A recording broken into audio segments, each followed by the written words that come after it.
राधे राधे। जय श्री कृष्ण। दोस्तों, आज हम आपको देवशयनी एकादशी की व्रत कथा को सुनाने जा रहे हैं। इस कथा को पूरे विश्वास और श्रद्धा के साथ सुनें और श्री हरि की कृपा प्राप्त करें। प्राचीन समय की बात है, जब त्रेता युग का समृद्ध काल था। भगवान विष्णु, जो संपूर्ण सृष्टि के पालन करता है, उन्होंने ब्रह्मा जी के आदेश पर सृष्टि संचालन का उत्तरदायित्व संभाला था।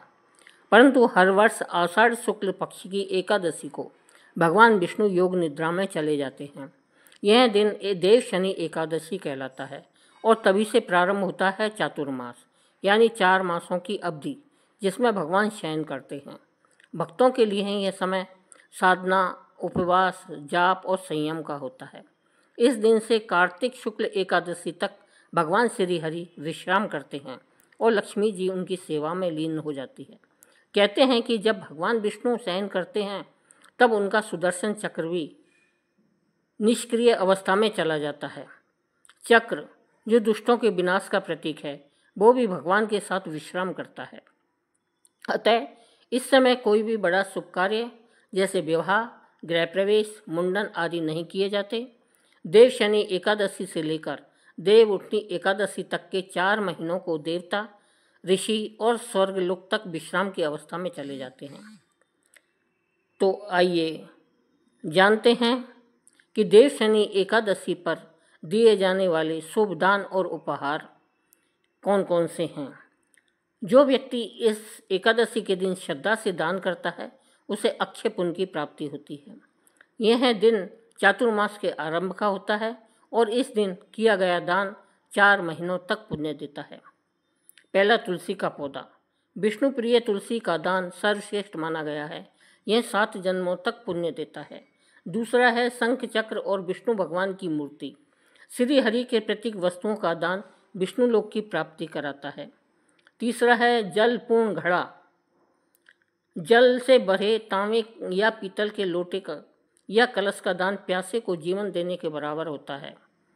चौथा है पीला वस्त्र या वस्त्र दान। पीला रंग विष्णु भगवान को प्रिय है। गरीबों को पीले वस्त्र या धोती दान करना विशेष फलदायी होता है। पांचवा है 7 अनाज का दान। गेहूं, चना, चावल, जौ, मूंग, उड़द, तिल, इनका दान वर्षा और अन्न की कृपा को प्राप्त कराता है। छठा है घी, शक्कर और पंचामृत सामग्री। भगवान की पूजन के बाद घी, शक्कर, मिश्री, शहद, दूध आदि का दान ब्राह्मण या जरूरतमंद को देना चाहिए। सातवां है छाता और चप्पल। वर्षा ऋतु के समय निर्धनों को छाता, चप्पल, रेनकोट आदि देना अत्यंत पुण्यकारक होता है। आठवां है पंखा या मिट्टी के बर्तन। शीतलता प्रदान करने वाली वस्तुएं दान में देना चातुर्मास में अत्यधिक फलदायी होता है। नौवां है भोजन का दान। इस दिन भूखों को भोजन कराना, प्याऊ में पानी पिलाना अथवा अन्न दान अत्यंत शुभ होता है। 10वां दान है धूप, दीप, बत्ती, तेल, मंदिर, तीर्थ स्थान या घरों में उपयोग हेतु दीपक, बाती, तिल का तेल आदि का दान देना भगवान विष्णु को अत्यंत प्रिय है। अब उपहार में क्या दें? भगवान गीता या विष्णु सहस्त्रनाम पुस्तिका किसी को भी भेंट में देना आध्यात्मिक जागरूकता बढ़ाता है। तुलसी की माला या श्री विष्णु लॉकेट शुभ रक्षा सूत्र के रूप में काम करता है। चंदन का डिब्बा या चंदन की माला शीतलता और श्री हरि के पूजन हेतु उपयोगी। पीली मिठाई, बेसन के लड्डू, केसर, पेड़ा आदि भोग स्वरूप भगवान को अर्पण कर जरूरतमंदों को देना। सत्संग में भी कोई सीडी, बुक्स, कोई भी डिजिटल युग में अध्यात्म का उपहार अत्यंत मूल्यवान है। दोस्तों, देवशयनी एकादशी की कथा श्री कृष्ण द्वारा युधिष्ठिर को सुनाई गई। एक बार महाभारत काल में जब पांडव वनवास में थे, उस समय धर्मराज युधिष्ठिर ने श्री कृष्ण से विनम्रता से पूछा, हे मधुसूदन, कृपया मुझे आषाढ़ शुक्ल एकादशी का नाम, महत्व और उस दिन किए जाने वाले व्रत की विधि विस्तार से बताएं। तब भगवान श्री कृष्ण ने मुस्कुराते हुए कहा, हे धर्मराज, यह एकादशी अत्यंत पुण्यदायिनी है। इसका नाम है देवशयनी एकादशी। इस दिन से चातुर्मास का शुभारंभ होता है, जब भगवान विष्णु क्षीर सागर में शेषनाग की सैया पर योग निद्रा में चले जाते हैं। यह व्रत सभी पापों को नष्ट करने वाला, समस्त सुखों को प्रदान करने वाला और अंततः मोक्ष देने वाला होता है। फिर श्री कृष्ण ने राजा मांधाता की कथा सुनाई, जिसमें उन्होंने इस व्रत को करके अपने राज्य के भयंकर अकाल से मुक्ति पाई थी। श्री कृष्ण ने यह भी बताया कि इस दिन जो व्यक्ति उपवास करता है, तुलसी से श्री हरि की पूजा करता है, रात भर जागरण करता है, वह जन्म जन्मांतरों के पापों से मुक्त हो जाता है। श्री कृष्ण ने कहा, हे युधिष्ठिर, जो मनुष्य आषाढ़ शुक्ल एकादशी का व्रत करता है, वह भगवान विष्णु के अत्यंत प्रिय बन जाता है। इस व्रत से ही शुभ कर्मों की शुरुआत होती है और अशुभ कर्मों का विश्राम लगता है। इस दिन से देवगण, ऋषि, मुनि, यहाँ तक कि ग्रह नक्षत्र विश्राम की अवस्था में चले जाते हैं। इस प्रकार भगवान श्री कृष्ण ने युधिष्ठिर को देवशयनी एकादशी का दिव्य महत्व समझाया और स्वयं इस व्रत के पालन की प्रेरणा दी। प्राचीन समय की बात है, जब धर्म, सत्य और मर्यादा ही जीवन के मूल मंत्र हुआ करते थे। सूर्यवंश में एक अत्यंत प्रतापी और धर्मनिष्ठ राजा का जन्म हुआ, जिनका नाम था राजा मांधाता। वे न केवल शक्तिशाली राजा थे, अपितु एक तपस्वी, दानी और प्रजावत्सल शासक भी थे। उनके राज्य में किसी को कोई कष्ट नहीं था। न्याय और धर्म का राज्य था। ब्राह्मण वेद पाठ करते थे, यज्ञ होते थे, गोपालन होता था और जनता का जीवन सरल, शांतिपूर्ण और सुखी था। परंतु एक समय ऐसा आया जब अचानक राज्य में भयंकर अकाल पड़ गया। आकाश में बादल तो थे, पर वर्षा नहीं हो रही थी। नदियां सूख गई, तालाब कीचड़ से भर गए, पशु पक्षी भूख प्यास से तड़पने लगे, खेत बंजर हो गए, अन्न के भंडार खाली होने लगे और लोगों में भय का वातावरण उत्पन्न हो गया। राजा मांधाता ने तुरंत ब्राह्मणों, वेदज्ञों और ऋषियों से परामर्श किया। उन्हें अनेक प्रकार के यज्ञ, हवन और अनुष्ठान करवाए। वनों में जाकर तपस्या की, दान दिए, अन्न क्षेत्र खोले, लेकिन प्रकृति फिर भी मौन रही। सूर्य तपता रहा, धरती दरारों से भर गई और निराशा फैलने लगी। तब राजा ने एक दिन सोचा, हो न हो यह कोई आध्यात्मिक कारण है, मुझे स्वयं इस संकट का समाधान खोजना होगा। वे घोड़े पर सवार होकर जंगलों में, तीर्थों में, आश्रमों में ऋषियों की खोज में निकल पड़े। कई दिन की यात्रा के बाद वे एक पुण्य भूमि पर पहुंचे, जहां महान तपस्वी ऋषि अंगिरा गहन तपस्या में लीन थे। राजा ने नतमस्तक होकर उन्हें प्रणाम किया और विनयपूर्वक कहा, मुनिवर, मैं आपकी शरण में आया हूँ। मेरे राज्य में भीषण अकाल पड़ा है। न जन, न पशु, न वनस्पति, कोई भी सुखी नहीं है। कृपया कोई उपाय बताइए जिससे मेरी प्रजा की रक्षा हो सके। मुनि अंगारा ने नेत्र खोले, ध्यान से राजा को देखा और बोले, राजन, यह संकट कोई साधारण नहीं है। जब सृष्टिकर्ता स्वयं विश्राम करते हैं, तब प्रकृति भी उनके साथ शांति में लीन हो जाती है। यह समय है देवशयनी एकादशी का। आषाढ़ शुक्ल एकादशी को भगवान विष्णु योग निद्रा में चले जाते हैं और तभी से 4 महीनों का चातुर्मास प्रारंभ होता है। यदि तुम इस विशेष व्रत को पूरे मन से करोगे और प्रजा से भी इसका पालन करवाओगे, तो भगवान श्री हरि की कृपा से सब कुछ पुनः सुचारू हो जाएगा। यह सुनते ही राजा को जैसे जीवन का नया मार्ग मिल गया। वे तुरंत अपने महल को लौटे और अगली देवशयनी एकादशी की तैयारी में लग गए। पूरे नगर में घोषणा करवाई गई, भगवान विष्णु की सेवा हेतु हम सब देवशयनी एकादशी का व्रत करेंगे। जो भी भक्त इस दिन व्रत करेगा, रात्रि को जागरण करेगा, श्री हरि की पूजा करेगा, उसे अक्षय पुण्य प्राप्त होगा। राजा ने स्वयं ब्रह्म मुहूर्त में उठकर स्नान किया, पीले वस्त्र धारण किए, शंख, चक्र, गदा और पद्म से विभूषित भगवान श्री हरि की सुंदर मूर्ति की स्थापना की और तुलसी पत्रों से पूजा की।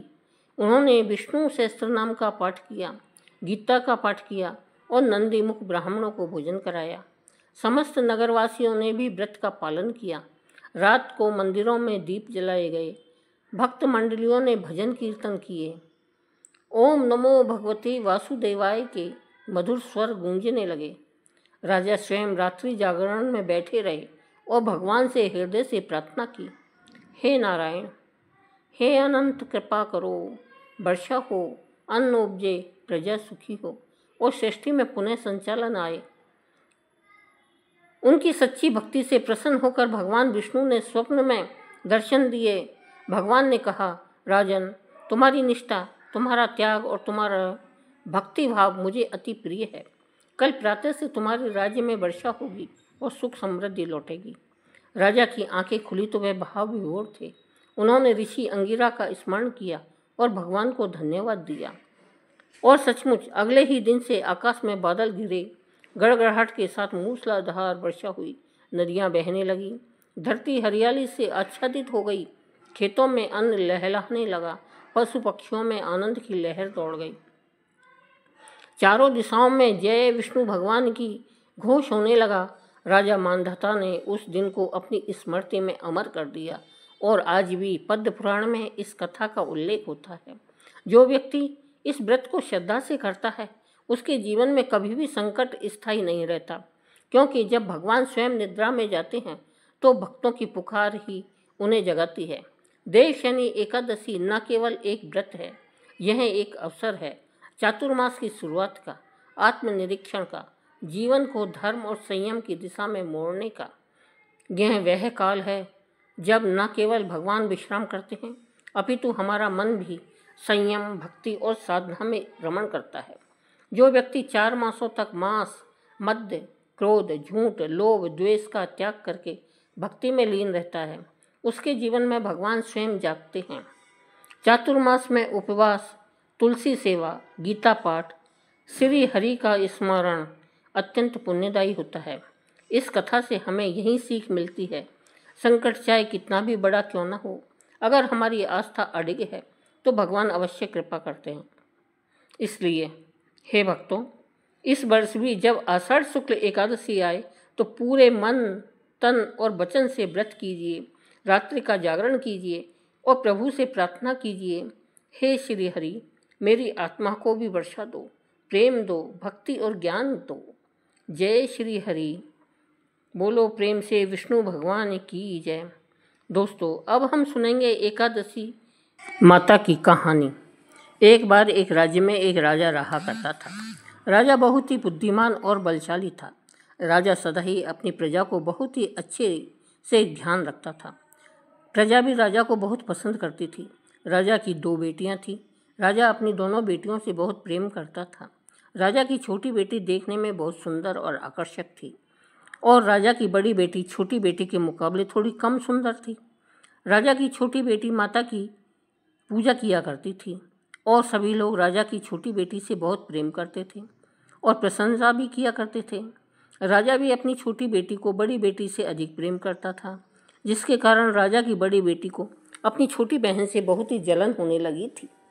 जब दोनों बेटियां बड़ी हो गई, तब एक पड़ोसी राज्य का राजकुमार राजा की बड़ी बेटी के लिए रिश्ता लेकर आया।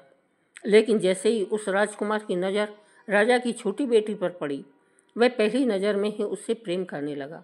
उसने राजा की बड़ी बेटी से विवाह करने से मना कर दिया और कहा कि वह आपकी छोटी बेटी से विवाह करना चाहता है। यह देखकर राजा की बड़ी बेटी अपनी छोटी बहन से बहुत क्रोधित हो गई और उसे अपना सबसे बड़ा दुश्मन मान लिया। उसने अपनी छोटी बहन को जान से मारने का निश्चय कर लिया। पहले तो उसने एक लड्डू में जहर मिलाकर छोटी बहन को दे दिया, लेकिन उससे कुछ भी नहीं हुआ। फिर उसने एक मटके में सांप रखकर रात में उसके कमरे में छोड़ दिया, लेकिन सांप भी कुछ नहीं कर पाया। फिर बड़ी बहन ने उसे कुएं पर पानी भरने के बहाने ले जाकर धक्का दिया, लेकिन छोटी बहन को कुछ नहीं हुआ। हर बार ग्यारस माता उसकी रक्षा कर रही थी। तब बड़ी बहन ने पूछा, क्या तुम्हें पता है कि तुम्हारी या मेरी मृत्यु कैसे होगी? छोटी बहन बोली, हाँ दीदी, मेरी मृत्यु एक तोते में है। उस तोते के गले में एक हार है। जब तक वह हार किसी और के गले में न पहनाया जाए, मैं जीवित रहूँगी। यदि कोई उस हार को पहन ले तो मैं मूर्छित हो जाऊँगी, और जब वह हार उतार दिया जाए तो मैं वापस जीवित हो जाऊँगी। यह सुनकर बड़ी बहन बहुत खुश हुई और उसने उस तोते को ढूंढकर मार डाला और हार को अपने गले में पहन लिया। उधर छोटी बहन की शादी का दिन था। जैसे ही वह फेरे लेने लगी, 3.5 फेरे पूरे करते ही वह बेहोश होकर गिर पड़ी।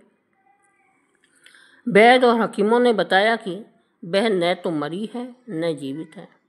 राजा ने उसे पुराने महल पर पलंग पर लिटा दिया और कुछ सैनिकों को तैनात कर दिया और किसी को बताने से मना कर दिया। बड़ी बहन ने कहा, पिताजी, अगर विवाह अधूरा रह गया हो तो आपकी इज्जत जाएगी। मैं विवाह कर लेती हूँ। राजा ने बड़ी बेटी को छोटी बेटी के कपड़े पहना दिए और विवाह करा दिया।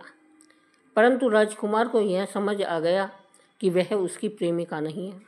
उसने मन ही मन निर्णय किया कि वह अपनी प्रिय को खोजेगा। एक दिन राजकुमार पुराने महल के पास से निकला और वहां जाकर सैनिकों से पूछा, यहाँ कौन है? सैनिक बोले, यहाँ राजा की छोटी बेटी लेटी है। राजकुमार बहुत प्रसन्न हुआ और जैसे ही रात हुई वह प्रेमिका उठकर खड़ी हो गई। उसने सारी बातें बताई कि उसकी जान एक तोते में थी और उसकी बहन ने उसे मारने की कोशिश की थी। उसके पास एक हार है जिसको वह सुबह पहन लेती है और रात को उतार देती है। जब तक वह हार को पहन कर रखती है तब तक मैं मूर्छित रहती हूँ और जैसे ही वह हार को उतार देती है मैं जीवित हो जाती हूँ।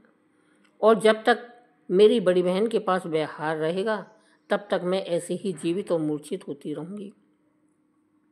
अगर मेरी बड़ी बहन के पास जो हार है वह मेरे हाथ लग जाए तो मैं हमेशा के लिए जीवित हो जाऊँगी।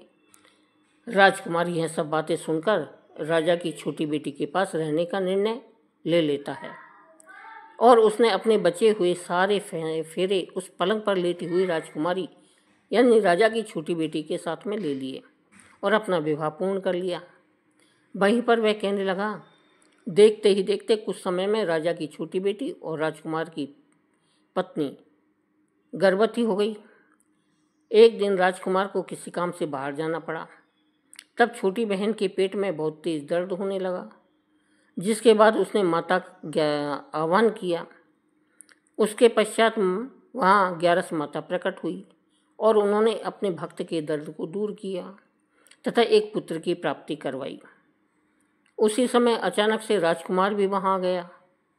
राजकुमार ने 11 माताओं को देखा तो वह आश्चर्यचकित हो गया और उसने तुरंत 11 माताओं को प्रणाम किया।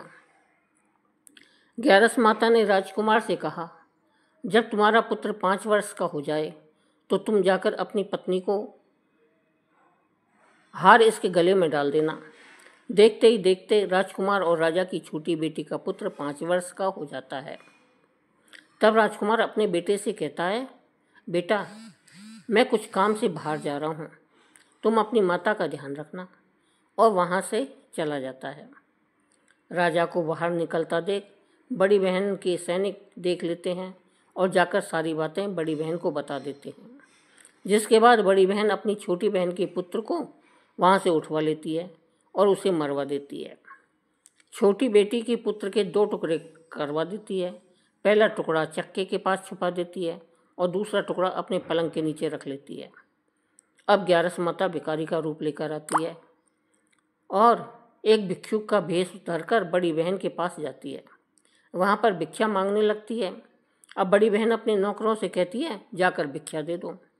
लेकिन जैसे ही नौकर 11 माताओं को भिक्षा देने आते हैं, माता उन्हें मना कर देती है और कहती है, मैं तुम्हारी महारानी से ही भिक्षा लूँगी। तब बड़ी बहन स्वयं ही भिक्षा देने के लिए माता के पास आती है। तब माता एक बिल्ली का रूप लेकर उसके कमरे में चली जाती है और वहाँ पर छोटी बेटी के पुत्र के दोनों टुकड़ों को आपस में जोड़ देती है और उसे जीवित कर देती है। फिर उसे वहाँ से ले जाती है। राजकुमार अपने बेटे को लेकर अपनी पत्नी के पास जाता है और उससे कहता है, तुम इसका ध्यान रखना। अगर तुम इस बच्चे का अच्छे से ध्यान रखोगी तो मैं तुमसे बात करूँगा। एक दिन राजकुमार अपने बेटे से कहता है, बेटा, तुम मम्मी से उसके गले का हार मांग लो। तो अपने पिता की बात मानकर राजकुमार का बेटा अपनी मम्मी के पास जाता है और कहता है, मम्मी, मुझे तुम्हारा हार चाहिए। यह सुनकर पहले तो बड़ी बहन बहुत क्रोधित होती है, पर उसे यह याद आता है कि राजकुमार ने कहा था कि अगर मैं इस बच्चे का ध्यान रखूंगी तो वह मुझसे बात करेंगे। इसी कारण वह हार उस बच्चे को दे देती है और वह बच्चा तुरंत हार को लेकर अपने पिताजी को दे देता है। तभी राजकुमार अपने बेटे को ले जाकर और वहाँ से जाने लगता है और अपनी पत्नी से कहता है, तुम हमारे लिए खाना बना कर रखना, मैं शाम को आकर तुम्हारे साथ खाना खाऊंगा। और वह अपने बेटे को लेकर वहाँ से चला जाता है। इसके बाद वह राजा के पास जाकर सारी बातें बता देता है। राजा अपनी बड़ी बेटी की यह करतूत सुनकर बहुत क्रोधित होते हैं और अपनी परवरिश पर ही दोष देने लगते हैं। वह राजकुमार को अपनी छोटी बेटी के साथ रहने का आदेश दे देते हैं। इस प्रकार 11 माता की कृपा से राजकुमार और राजा की छोटी बेटी सुखपूर्वक रहने लगे। प्रेम से बोलिए एकादशी माता की जय, माता लक्ष्मी और भगवान विष्णु की जय, तुलसी माता की जय। दोस्तों, अगर हमारी कथा पसंद आई हो तो कथा को लाइक करें, शेयर करें और हमारे चैनल को सब्सक्राइब करें। धन्यवाद।